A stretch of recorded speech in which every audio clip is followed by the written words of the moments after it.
Brunnera Macrophylla, or Siberian Bugloss.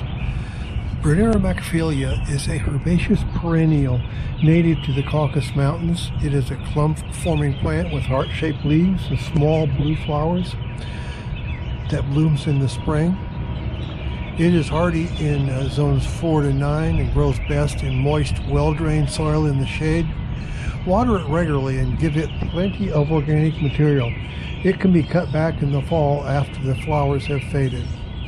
Brunnera Macrophylla is susceptible to a few pests, except for aphids and mealybugs and powdery mildew. For aphids, spray it with a weak solution of dish soap and water. For mealybugs, spray with mouthwash. And Brunnera Macrophylla is a good ground cover for shady areas and borders and woodland gardens. It attracts pollinators such as bees and butterflies.